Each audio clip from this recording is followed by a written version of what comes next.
Item ಯಾವುದೇ ಇರಲಿ try ಮಾಡಿ ಆಚಿ ಚಿಕನ್ ಮಸಾಲಾ.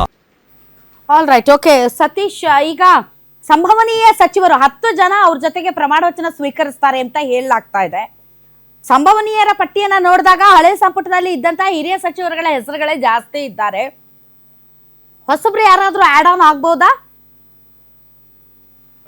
ನಮಗೆ ಸಿಕ್ಕಂತ ಮಾಹಿತಿ ಕಳೆದ 3 ದಿನಗಳ ನಾವೇನು ಬ್ರೇಕ್ ಮಾಡ್ತಾ ಇದ್ದೀವಿ. ಕೆಲವೊಂದಿಷ್ಟು ಸಂಭವನೀಯ ಸಚಿವರನ್ನ ಅಥವಾ DCM ಆಗ್ತಾರೆ ಅಂತ, ಕೆಲವೊಂದಿಷ್ಟು ಹೊಸಬರಿಗೆ ಅವಕಾಶ ಕೊಡ್ತಾರೆ DK ಶಿವಕುಮಾರ್ ಅವರ ಸಂಪುಟದಲ್ಲಿ ಅನ್ನೋ ಒಂದು ಮಾಹಿತಿ ಇದೆ. ಆದ್ರೆ ಆರಂಭದಲ್ಲಿ DK ಶಿವಕುಮಾರ್ ಜೊತೆಗೆ ಏನು 9 ಜನ ಶಾಸಕ ಸಚಿವರಾಗಿ ಪ್ರಮಾಣ ಸ್ವೀಕರಿಸ್ತಾರೆ ಅನ್ನೋ ಮಾಹಿತಿ ಇದೆ. ಈ 9 ಜನ ಇಲ್ಲ, ಎಸ್, DK ಶಿವಕುಮಾರ್ ಅವರ ನೇತೃತ್ವದಲ್ಲಿ ಶಾಸಕರು ಲೋಕಭವನಕ್ಕೆ ತೆರಳ್ತಾ ಇದ್ದಾರೆ. ಅಲ್ಲಿ ಗೆಹ್ಲಟ್ ಅವರಿಗೆ ಸರ್ಕಾರ ರಚನೆಯ ಹಕ್ಕನ್ನ ಮಂಡನೆ ಮಾಡ್ತಾರೆ. ಅದಾದ ಮೇಲೆ ಬುಧವಾರ ಅವರ ಪದಗ್ರಹಣಕ್ಕೆ ಈಗಾಗಲೇ ವೇದಿಕೆ ಸಜ್ಜಾಗ್ತಾ ಇದೆ. ಬೆಂಗಳೂರಲ್ಲಿ ಇನ್ನೂ 5-6 ದಿನ ತುಂಬಾ ಮಳೆ ಇರುತ್ತೆ, ಅದರಲ್ಲೂ ಕೂಡ ಸಂಜೆ ಮೇಲೆ ಜಾಸ್ತಿ ಆಗುತ್ತೆ. ಹಾಗಾಗಿ ಬೆಳಗಿನ ಹೊತ್ತು ಅವರು ಪ್ರಮಾಣ ವಚನವನ್ನ ಸ್ವೀಕರಿಸ್ತಾರೆ. ಇನ್ನು ಲೋಕಭವನಕ್ಕೆ ತೆರಳಿದ ನಂತರ, ಅಲ್ಲಿ ಹಕ್ಕು ಮಂಡನೆ ಮಾಡಿದ ನಂತರ ಸಿದ್ದರಾಮಯ್ಯನವರು ಮತ್ತು DK ಶಿವಕುಮಾರ್ ಅವರು ಜಂಟಿಯಾಗಿ ಸುದ್ದಿಗೋಷ್ಠಿಯನ್ನ ನಡೆಸುವಂತಹ ಸಾಧ್ಯತೆ ಇದೆ. ಎಸ್, ನನ್ನ ಧ್ವನಿ ಕೇಳಿಸ್ತಾ ಇದ್ರೆ ಸತೀಶ್, ತಾವು ಹೊಸಬ್ರು ಯಾರು 10 ಜನರಲ್ಲಿ ಪ್ರಮಾಣ ವಚನ ಸ್ವೀಕರಿಸಬಹುದು, ಸಚಿವರಾಗಬಹುದು ಅನ್ನೋದ್ರ ಬಗ್ಗೆ ಕಮೆಂಟ್ ಮಾಡ್ತಾ ಇದ್ರಿ. Please carry on.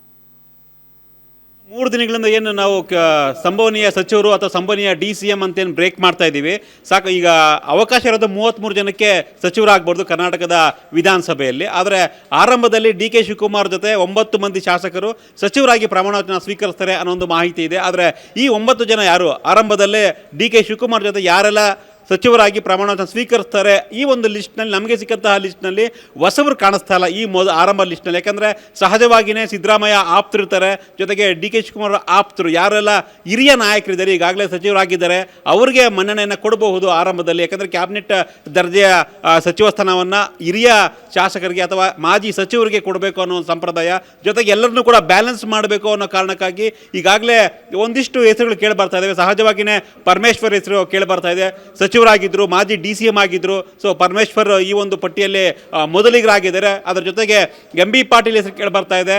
ಅದೇ ರೀತಿ UT ಖಾದರ್ ಈ ಒಂದು ಲಿಸ್ಟ್ನಲ್ಲಿ ಜಾಯ್ನ್ ಆಗಿದ್ದಾರೆ ಅನ್ನೋ ಒಂದು ಮಾಹಿತಿ ಬರ್ತಾ ಇದೆ. ಸೊ ಹಿಂದೆ ಅವರು ಸ್ಪೀಕರ್ ಆಗಿದ್ದರು, ಈಗ ಸಚಿವ ಸಂಪುಟಕ್ಕೆ ಸೇರ್ಪಡೆ ಆಗ್ತಾರೆ ಅನ್ನೋ ಒಂದು ಮಾಹಿತಿ. ಜೊತೆಗೆ ವಿಶೇಷವಾಗಿ ಲಕ್ಷ್ಮೀ ಹೆಬ್ಬಾಳ್ಕರ್ ಹೆಸರು ಕೂಡ ಈ ಒಂದು ಪಟ್ಟಿಯಲ್ಲಿ ಬರ್ತಾ ಇದೆ. ಪ್ರಮುಖವಾಗಿ ಲಕ್ಷ್ಮೀ ಹೆಬ್ಬಾಳ್ಕರ್ ಕೂಡ ಆರಂಭದ 9 ಜನರಲ್ಲಿ ಅವರ ಲಿಸ್ಟ್ ಇದೆ ಅನ್ನೋ ಒಂದು ಚರ್ಚೆ ಆಗ್ತಾ ಇದೆ. ಜೊತೆಗೆ ಸತೀಶ್ ಜಾರಕಿಹೊಳಿ ಹೆಸರು ಸ್ವಲ್ಪ ಸಸ್ಪೆನ್ಸ್ಗೆ ಕಾರಣ ಆಗ್ತಾ ಇದೆ. ಅವರು KPCC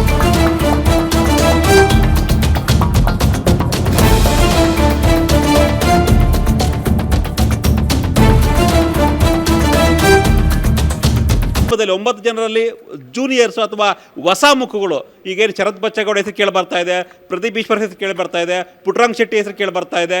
ಈ ರೀತಿಯ ಹೊಸ ಮುಖಗಳಿಗೆ ಅಥವಾ ಹೊಸಬರಿಗೆ ಸಚಿವ ಸ್ಥಾನದಲ್ಲಿ ಸಚಿವ ಸಂಪುಟದಲ್ಲಿ ಅವಕಾಶ ಕೊಡಬೇಕು ಅನ್ನೋ ಚರ್ಚೆ ಆಗ್ತಾ ಇದೆ.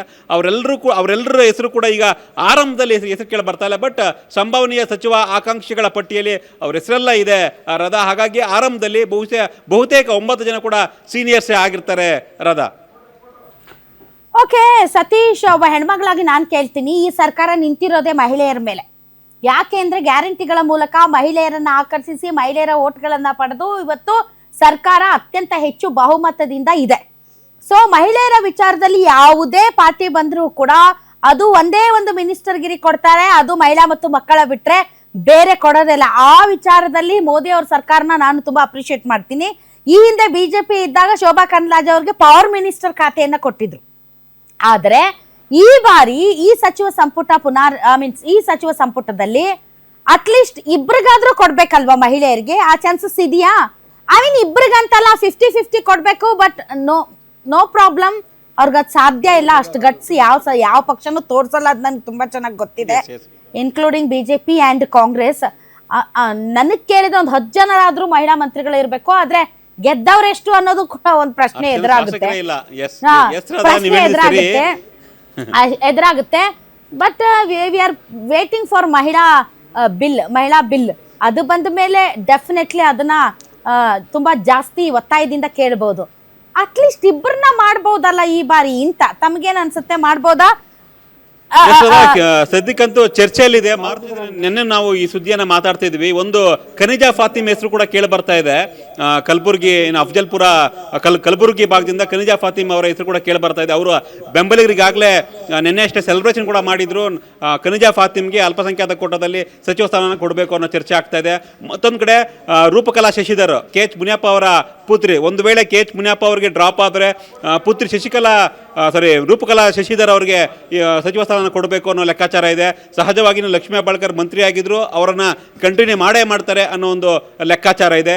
ಇನ್ನು ಹೊಸಬ್ರಿಗೆ ಅವಕಾಶ ಕೊಡಬೇಕು ಅಂದರೆ ನಯನಾ ಮೋಟಮ್ ಅವರ ಹೆಸರು ಕೂಡ ಕೇಳಿ ಬರ್ತಾ ಇತ್ತು. ನಯನಾ ಮೋಟಮ್ಗೂ ಚಾನ್ಸ್ ಕೊಡಬಹುದೇನೋ ಅನ್ನೋ ಒಂದು ಲೆಕ್ಕಾಚಾರ. ಸದ್ಯಕ್ಕೆ ಈ 4 ಜನ ಹೆಸರಿದೆ. ಆದರೆ ಲಕ್ಷ್ಮೀ ಹೆಬ್ಬಾಳ್ಕರ್ ಅಂತೂ ಫಿಕ್ಸ್ ರಾಧಾ.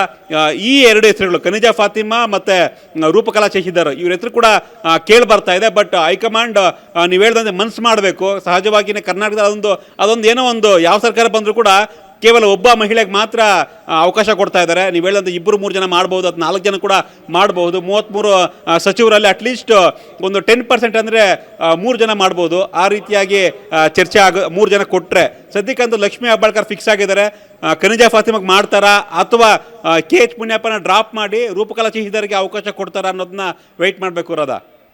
All right.